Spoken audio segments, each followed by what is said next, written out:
አዋጁ እንደወረደ ነው እየወሰድን ያለው። ሌሎች ያደጉ አገሮች አቅማቸውን ከግምት ውስጥ አስገብተው ነው ስደተኞችን ተቀብለው እያስተናገዱ ያሉት። ግን ያለኝ ስጋት ጥቅም አንሶ ጉዳቱ እንዳያመዝን ነው።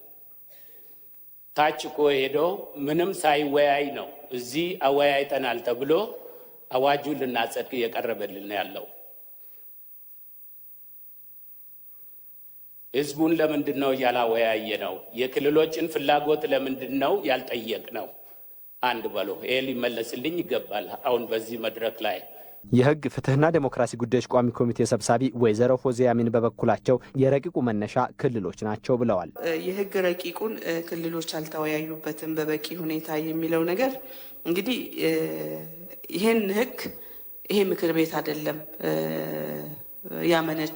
ያመነጨው አካል ህጉን አመንጭቶ ረቂቁን አዘጋጅቶ ለምክር ቤት ያመጣው አካል የሚመለከታቸው ክልሎችና የሚመለከታቸው የህብረተሰብ ክፍል በጥልቀት እንደተወያየበትና የነሱንም ግብአት እንዳካተተ በተደጋጋሚ ገልጾልናል።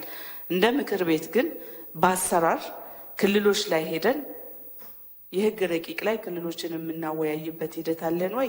ያው ከኔ የበለጠ ሁላችሁም የበለጠ ታውቁታላችሁ ብዬ አስባለሁ። ክልሎች የምናሳተፍበት የተለያዩ የህብረተሰብ ክፍሎች በሚመጡ ረቂቅ ህጎች ላይ የሚሳተፉበት አሰራርና አካሄድ አለ።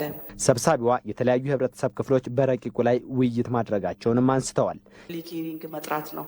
ሁለቴ ጠርተናል፣ በቋሚ ኮሚቴ ሁለቴ ጠርተናል፣ በሚዲያ ማለት ነው፣ በሚዲያ በዌብሳይት። ስለዚህ ያገባኛል ይመለከተኛል የሚል አካል በሙሉ መጥቶ ተወያይቷል ብለን እናስባለን። ስለዚህ እንግዲህ በመጀመሪያ ባደረጉት ውይይት የነሱን ኮንሰር ምናልባትም ተካቶልናል ብለው አስበው ሊሆን ይችላል። በአካል ሊመጡ አልቻሉም። ዞሮ ዞሮ በእኛ በኩል ግን ክልሎችን ለማሳተፍ የተደረገበት ሂደት ምክር ቤቱ ፐብሊክ ሂሪንግ ጠርቶ አዋጆች ላይ እንዴት የተለያየ የህብረተሰብ ክፍል መሳተፍ እንዳለበት በዘረጋው አሰራር መሰረት ሁለቴ ነው የጠራ ነው። የስደተኞች አዋጅ ብዙ ካከራከረና ካወያየ በኋላ በ3 ተቃውሞና በአንድ ድምጽ ተአቅቦ እንደዚሁም በአብላጫ ድምጽ ጸድቋል።